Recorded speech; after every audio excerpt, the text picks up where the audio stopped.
This is the pH meter with ATC from HealthyWiser's. You see here it's a simple meter. It's got on-off button and a calibrate button. And I mentioned it's a pH meter with ATC. ATC is automatic temperature compensation. And this is really important because pH is directly influenced by the temperature of the solution that you're measuring. I'll remove the cap here and show you a little bit of the device itself.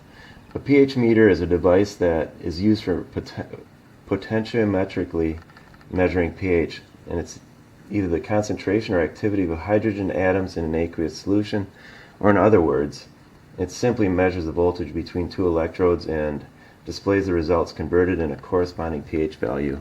And this is actually the electrode.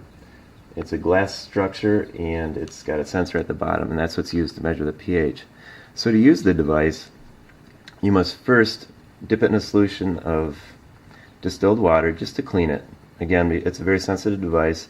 The electrode needs to be clean, and once you dip it in a solution of distilled water, you just blot it clean with something like a filter. Okay, once you've done that, you're ready to go. What I have prepared here are two different solutions. One is drinking water from our home, and the second is vinegar. So to use it, you just take the device, put it in the solution, press the on button, gently stir it. I think you want to keep air bubbles off the device, or off the electrode. And as you can see here, it gives you a pH reading. And in this case, it's at 9. So then, once you're done using it, you dip it back in the distilled water solution, rinse it carefully, get a filter, and blot it dry again.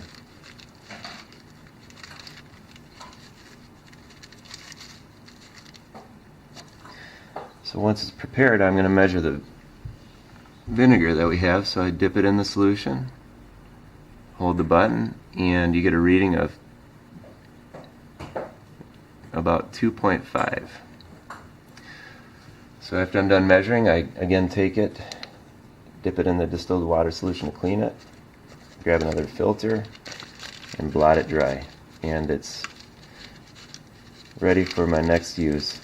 Now, there's situations where I'll replace the cap. There's situations where you may want to calibrate the device. Obviously, when the first time you use it, you should calibrate it. And the device comes with 3 different buffer solutions. For normal use, you calibrate it using the 4 and the 6.86 pH solutions. And again, it says 25 degrees. It should be at about room temperature when you do the calibration. And to calibrate, you just go ahead and follow the instructions that are detailed here in the user guide that comes with the device. But basically, you just clean the electrode, blot it dry, you immerse it into the 6.86 buffer solution. Do just like I did before. You gently stir it and hold the on button for about a couple seconds. It'll start blinking, and after it's blinking for a little while, you as it shows here, the reading starts flashing. You wait until the display stops flashing, you rinse and dry it, and then after you do the 6.86, you repeat the procedure with the pH 4. Now, if you know you're going to be testing a solution that's pH 7 or higher, you repeat the calibration procedure, but now use the 6.86 and the 9.18. And you will want to recalibrate not only before the first use, but also if you're looking for really high test accuracy, you have a requirement that needs it to be very accurate, or if you have a large period of inactivity, it's been used frequently, or if by mistake you press this calibration button and expose the electrode to air.